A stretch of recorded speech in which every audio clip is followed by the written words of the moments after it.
महिमा यीशु प्रभु जी गाते आते हैं तुझ पास जीवन जल के प्यास एक ही तो है आस जग निर्माता मुक्तिदाता जीवन जल देखा जीवन जल देखा जीवन जल देखा। जीवन जल कार्यक्रम देखने वाले सभी दर्शकों को प्रभु यीशु मसीह के मधुर नाम में नमस्कार। Living waters gospel broadcast Mumbai में एक रेडियो सेवा है। इसे हेराल्ड मैग्रेगर 1953 में जब ये न्यूजीलैंड से आए आरंभ किए थे, जो आज तक परमेश्वर की दया से अच्छी तरह से चल रही है। इसके लिए परमेश्वर की स्तुति हो। इसके अलावा 2013 से टीवी प्रोग्राम भी चालू है, उसके लिए परमेश्वर की स्तुति हो। मुझे उम्मीद है कि आप ये प्रोग्राम्स देख रहे हैं और परमेश्वर का आशीष पा रहे हैं और आपके जीवन में भी परमेश्वर का महान योजना पा रहे हैं। हमारे कार्यक्रम का ये मुख्य उद्देश्य जो परमेश्वर का वचन बाइबल में जो लिखा है उसको समझाने के लिए है। परमेश्वर का वचन कहता है, आप सत्य को जानो और सत्य आपको स्वतंत्र करेगा। प्रभु यीशु मसीह वो सत्य है, जिसने उसे जाना है वो स्वतंत्रता पाए हैं। हम वही उसका ही गवाही है और हमारे जैसे कई लोग यीशु मसीह को पहचाने और स्वतंत्र हो गए हैं। क्या आपने प्रभु यीशु मसीह को आपका उद्धारकर्ता जाना है? जो आप जीवन जल प्रोग्राम निरंतर देखते रहे और आशीष पाते रहे। परमेश्वर आपको आशीष दे। धन्यवाद। जीवन जल कार्यक्रम देखने वाले सभी दर्शकों को जगत के उद्धारकर्ता प्रभु यीशु मसीह के पवित्र नाम में नमस्कार। यूहन्ना 7:37 में पवित्र शास्त्र में यह लिखा हुआ है, यीशु ने लोगों को पुकार कर कहा, यदि कोई प्यासा है तो वह मेरे पास आकर पिए। जो मुझ पर विश्वास करेगा उसके हृदय में से जीवन के जल की नदियां बह निकलेगी। क्या आप जीवन में प्यासे हैं या सच्चाई की तलाश में हैं? प्रभु यीशु मसीह आपकी प्यास बुझाना चाहते हैं, आपके सवालों का जवाब देना चाहते हैं। शुभ संदेश टीवी चैनल पर जीवन जल के हमारे इस कार्यक्रम को देखने वाले सभी प्रिय भाइयों और बहनों को मेरा प्रेम भरा नमस्कार। प्रियो, हम पिछले दिनों से फिलमोन की पत्री में कुछ विषय सीख रहे हैं और जब हम ये विषय सीख रहे हैं तो हमने देखा, सबसे पहला, हर एक उद्धार पाया हुआ विश्वासी परमेश्वर के द्वारा जगत की उत्पत्ति के पहले से चुना गया है।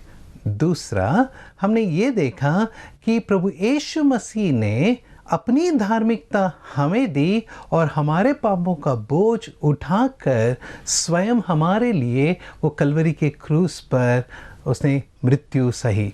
तीसरा विषय हमने ये देखा कि प्रियो, हमारा नया जन्म, नए सिरे से जन्म लेना आवश्यक है, क्योंकि हमें स्वर्ग राज्य में प्रवेश करना है और यह केवल जल और आत्मा के द्वारा ही होगा।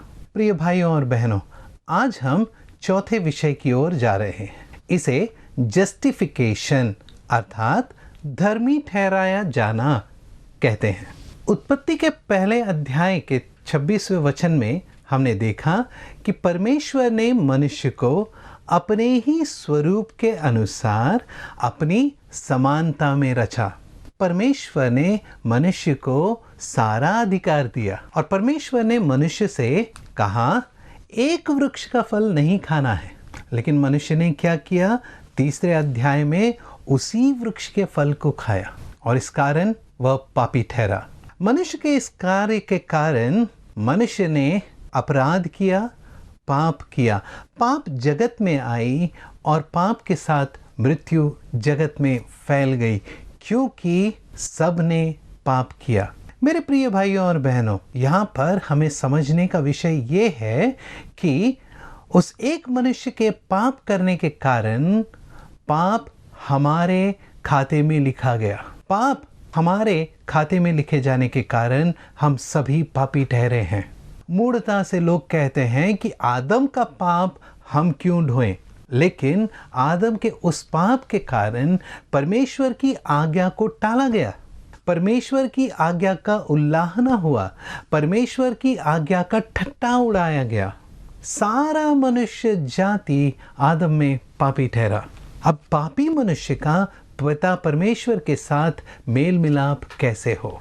इसलिए परमेश्वर की योजना के अनुसार प्रभु यीशु मसीह इस जगत में आए ताकि वो हमारे लिए पाप बलि ठहरे और परमेश्वर की धार्मिकता हमें मिले। प्रियो, पापी मनुष्य का धर्मी ठहराया जाना, इसे हम कहते हैं जस्टिफिकेशन। जब परमेश्वर उद्धार पाए हुए मनुष्य पर अपनी दृष्टि करता है तो परमेश्वर इस तरह देखता है जैसे उस मनुष्य ने कभी कोई पाप नहीं किया, उस मनुष्य के द्वारा कोई पाप हुआ ही नहीं। इस तरह पिता पुत्र के द्वारा मनुष्य को देखता है। हाँ प्रियो, दैट इज जस्टिफिकेशन। इसको समझने के लिए मैं आपके सामने एक उदाहरण रखना चाहता हूँ। इंग्लैंड में एक बहुत धनवान इंडस्ट्रियलिस्ट था, व्यापारी था, जिसके पास उसकी प्यारी रोल्स रॉयस की एक गाड़ी थी। ये मनुष्य इंग्लैंड से यूरोप को सैर सपाटे के लिए निकला, अपने परिवार के साथ निकला और रोल्स रॉयस में निकला। जब वह समुद्र तट पर आया तब उसने रोल्स रॉयस को जहाज में चढ़ाया, यूरोप में आया और यूरोप के सारे प्रांतों को सैर सपाटे घूमने के लिए निकल पड़ा। इसी दौरान जैसे वे एक एक नगर से, एक एक शहर से, एक एक गांव से होते हुए जा रहे थे, कहीं एक गांव के पास ये गाड़ी खराब हो गई। इस गाड़ी के खराब होने के कारण अब इनकी यात्रा आगे नहीं बढ़ पा रही थी। इस धनी ने तुरंत रोल्स रॉयस कंपनी को फ़ोन किया और कहा कि गाड़ी खराब है। रोल्स रॉयस कंपनी वालों ने उस धनी को एक होटल में ठहरने को कहा और उन्होंने तुरंत अपने एक मैकेनिक को हवाई जहाज के द्वारा उस गांव के पास उतारा और उस मैकेनिक ने उस गाड़ी का रिपेयर किया और उनके हाथों में सौंप कर वापस चला गया। धनी गाड़ी को लिया और गाड़ी के साथ अपने परिवार के साथ अब वो आगे के सफ़र में निकल पड़ा। जब उसकी यात्रा पूरी हुई, वो वापस इंग्लैंड आया, तब उसके मन में विचार आया कि इसका बिल कितना होगा और उसने कंपनी को फ़ोन लगाया। जब कंपनी को फ़ोन लगाया तो उसने पूछा कि मेरी गाड़ी जो यूरोप में ख़राब हुई थी, आपके मैकेनिक जो हवाई जहाज़ से आकर उसे रिपेयर करके गए, उसका खर्चा कितना हुआ? रोल्स रॉयस की कंपनी ने कहा, सर, हमारे खाते में ऐसा कोई भी वाकया नहीं है जहां हमारी कार खराब हुई है। मेरे प्रियो, जैसे कंपनी ने उस गाड़ी को इस रीति से अपनाया जैसे वो कभी खराब ही ना हुई हो, उसे हम कहते हैं जस्टिफिकेशन। मैं मानता हूँ कि परमेश्वर ने जो हमारे जीवन में किया है उसके सामने ये बड़ा एक तुच्छ उदाहरण है, लेकिन ये सिर्फ इसीलिए कि हम समझ पाएं जस्टिफिकेशन अर्थात धर्मी ठहराया जाने का अर्थ क्या है। परमेश्वर ने जब मनुष्य को अपने स्वरूप में अपनी समानता में रचा तो मनुष्य धर्मी था, लेकिन उत्पत्ति के 3 अध्याय में मनुष्य के पाप किए जाने के द्वारा अब मनुष्य अधर्मी ठहरा। अब क्योंकि मनुष्य अधर्मी है, उसके विषय में एक वचन इफिसियों को लिखी गई पत्री 2 अध्याय 1 वचन में हम पढ़ते हैं, तुम जो अपने पापों और अपराधों के कारण मरे हुए थे। हाँ मेरे प्रियो, हम जन्म तो लेते हैं, शारीरिक अवस्था में जन्म लेते हैं, आदम के संतान हैं, हम सांस लेते हैं, चलते हैं, फिरते हैं, खेलते हैं, कूदते हैं, सब कुछ करते हैं, लेकिन परमेश्वर का वचन कहता है कि तुम अपने पापों और अपराधों के कारण मरे हुए थे। हाँ मेरे प्रियो, हमारा आत्मिक जीवन शून्य, हम मरे हुए थे। एक बच्चा जब जन्म लेता है, माता पिता बड़े खुश होते हैं, देखते हैं, आनंद मनाते हैं कि उनके घर में खुशियां आई हैं। लेकिन प्रियो, हमें परमेश्वर के वचन में देखना है।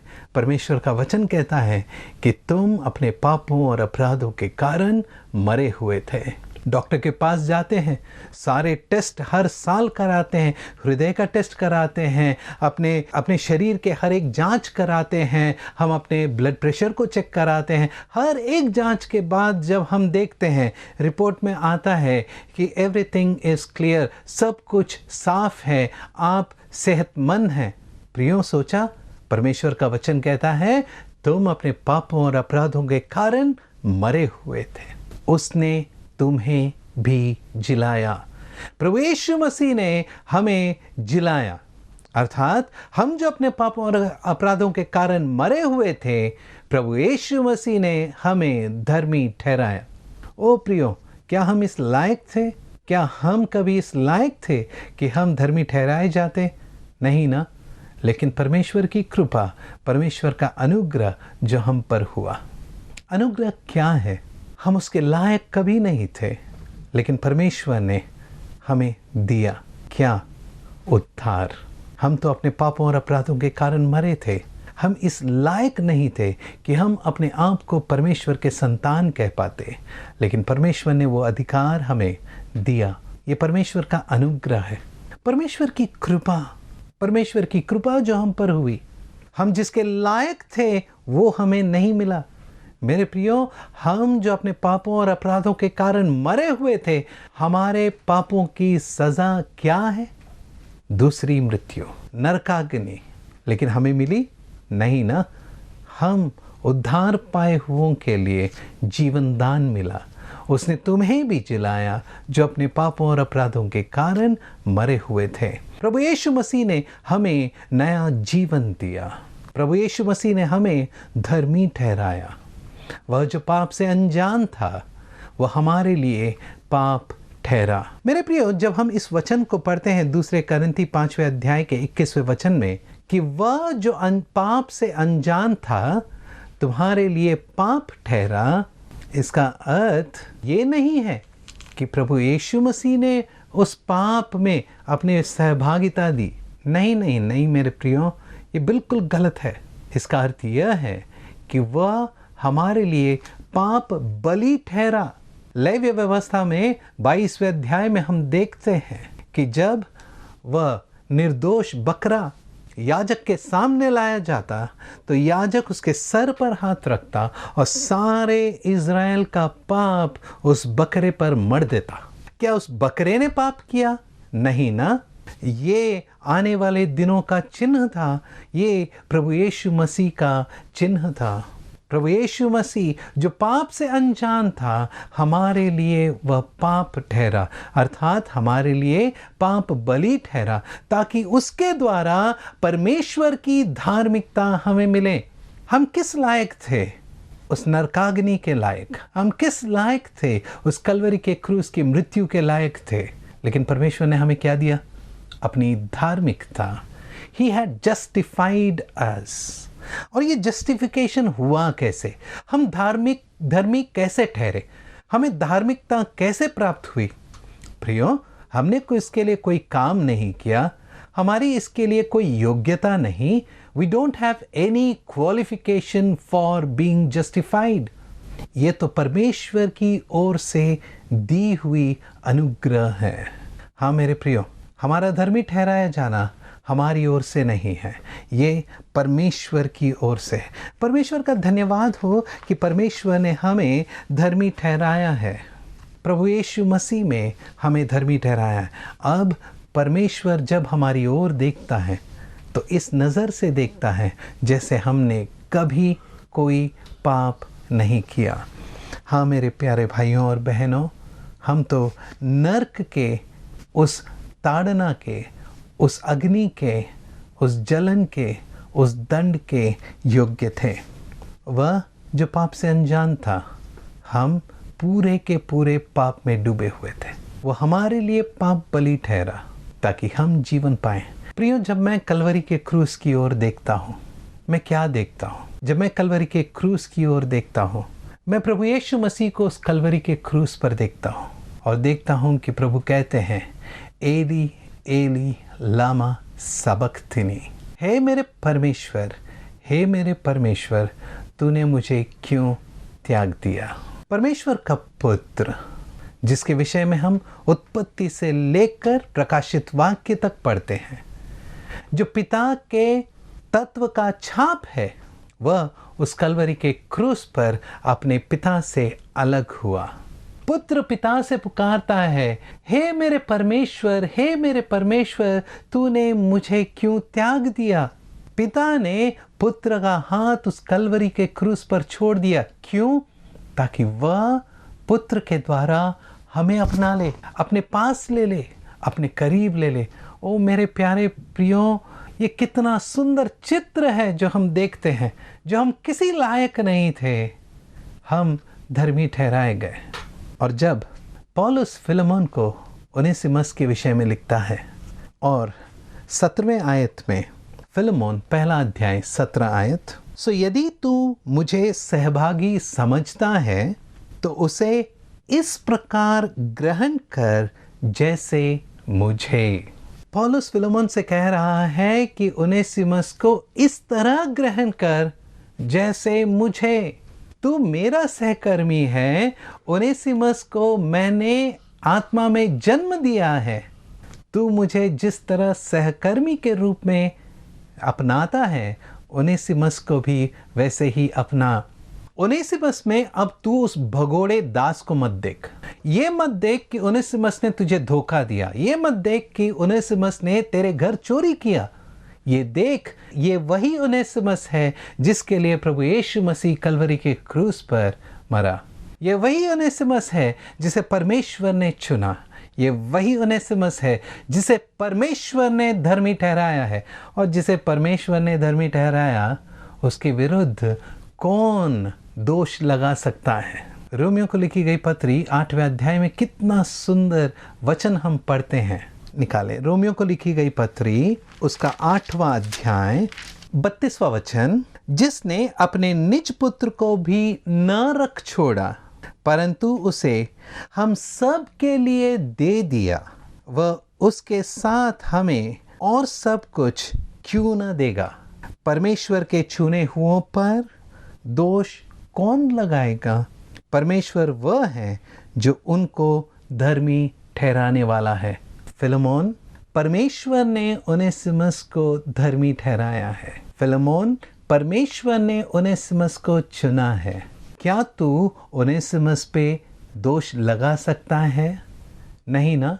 हाँ मेरे प्यारे भाइयों और बहनों, पौलुस जब फिलेमोन को लिख रहा है तो इस सुंदर चित्र को पौलुस अपने आंखों के सामने रखता है कि परमेश्वर ने हर एक विश्वासी को, हर एक उद्धार पाए हुए मनुष्य को धर्मी ठहराया है।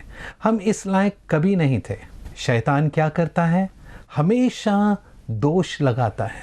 शैतान हम पर दोष लगाता है ताकि हम धर्मी न ठहराए जा सके। लेकिन परमेश्वर का धन्यवाद हो कि प्रभु यीशु मसीह में उसने हमें धर्मी ठहराया है। प्रियो, ये शैतान की योजना है कि वो नहीं चाहता हम उत्पत्ति पढ़ें और प्रकाशित वाक्य पढ़ें, बीच का सब कुछ पढ़ लें, वो खुश है। वो नहीं चाहता कि उत्पत्ति आप पढ़ें। क्यों? क्योंकि आप जान लेंगे कि वो कैसा दगाबाज है, वो कैसा धोखेबाज है।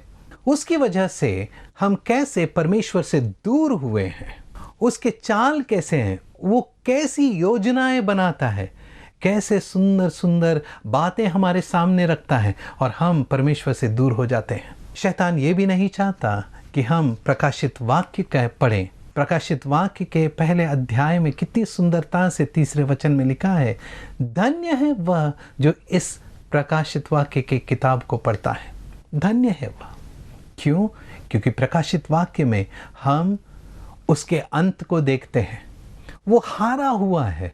प्रभु यीशु मसीह ने कलवरी के क्रूस पर उसे हराया है। हम जयवंत हैं, हम धर्मी हैं, हम गीत गाते हैं, कहते हैं, हे मृत्यु तेरी डंक कहाँ रही। परमेश्वर ने हमें धर्मी ठहराया। प्रियो, ऐसे जीवन के लिए हम परमेश्वर का धन्यवाद दें। इस महान जीवन के लिए जो परमेश्वर ने हमें दिया, उसके लिए हम धन्यवाद दें। हम कहें, पिता तेरा धन्यवाद हो कि तूने हमें धर्मी ठहराया जिस लायक हम कभी न थे। मेरे प्रिय भाइयों और बहनों, पौलुस फिलेमोन को लिखते हुए 17वें वचन में कहता है, सो यदि तू मुझे सहभागी समझता है, तू समझता है कि मैं तेरे साथ का हूँ, तू समझता है कि मेरी समानता तेरी समानता एक है, तू समझता है कि मैं प्रभु यीशु मसीह में स्वतंत्र हूँ, तू भी प्रभु यीशु मसीह में स्वतंत्र है, तो फिर तो उसे इस प्रकार ग्रहण कर जैसे मुझे। फिलेमोन, ओनेसिमस को अब दास की तरह मत देख। फिलेमोन, ओनेसिमस को अब भगोड़े की तरह मत देख। फिलेमोन, मैं समझ सकता हूँ कि तेरे हृदय में ओनेसिमस के लिए कैसा द्वेष है, लेकिन उसे तू ग्रहण कर जैसे पिता ने पुत्र में हमें ग्रहण किया, जैसे पिता ने हमें धर्मी ठहराया, वैसे ही ओनेसिमस भी धर्मी ठहराया। कितना सुंदर चित्र है जब पौलुस कलवरी के क्रूस को देखते हुए इस छोटी सी पत्रिका को लिखता है। हमने 4 विषय देखे प्रियो। सबसे पहला, उद्धार पाए हुए हर एक परमेश्वर के द्वारा उत्पत्ति के पहले से चुने हुए हैं। दूसरा, हम जो उद्धार पाए हुए हैं, प्रभु यीशु मसीह ने हमारा स्थान लिया उस कलवरी के क्रूस पर और हमें अपनी धार्मिकता दी, सब्स्टिट्यूशन। तीसरा, प्रभु यीशु मसीह ने हमें ये जीवन दिया है प्रियो, बुलाया है। चौथा, जस्टिफिकेशन। परमेश्वर का धन्यवाद हो कि उसने हमें धर्मी ठहराया। आइए हम आंखें बंद करें, परमेश्वर की स्तुति करें और परमेश्वर को धन्यवाद दें। आंखें बंद करें। हमारे जीवित खुदावन प्यारे पिता परमेश्वर, हम धन्यवाद देते हैं। हम किसी लायक नहीं थे, लेकिन आपकी दया, आपकी कृपा और आपके अनुग्रह के लिए हम धन्यवाद देते हैं। आपके प्रिय पुत्र हमारे प्रभु यीशु मसीह के लिए हम धन्यवाद देते हैं, जो पाप से अनजान था, हमारे लिए पाप ठहरा, ताकि उसके द्वारा हमें आपकी धार्मिकता प्राप्त हो। आपने प्रभु यीशु मसीह में हमें धर्मी ठहराया, इसके लिए हम धन्यवाद देते हैं। प्रभु जी, सुनने वाले सभी भाई बहनों पर आपका आशीष का हाथ सदा बना रहे, हमारी आपसे प्रार्थना और विनती है। प्रभु यीशु मसीह के मधुर और मीठे नाम में धन्यवाद। अगर परमेश्वर ने इन वचनों के द्वारा आपसे बातें किया है और आप इस विषय पर अधिक जानकारी प्राप्त करना चाहते हैं या किसी प्रार्थना का विषय बांटना चाहते हैं, तो निस्संदेह हमसे संपर्क करें। हमारा पता Jeevan Jal Nav Bhavna building 422 SVS road, post box number 19161, Prabha Devi, Mumbai 40025। प्रार्थना एवं मुफ्त बाइबल कॉरेस्पॉन्डेंस कोर्स के लिए हमें संपर्क करें। अपना नाम और पूरा पता तुरंत SMS करें। Mobile number 0982580744। Email ID gospelbroadcast@yahoo.com। Web address www.lwjb.org। YouTube address जीवन जल TV @YouTube। जीवन जल कार्यक्रम को आप हर सोमवार शाम 6:30 बजे और शनिवार रात 9 बजे इसी चैनल पे आप देख सकते हैं। धन्यवाद।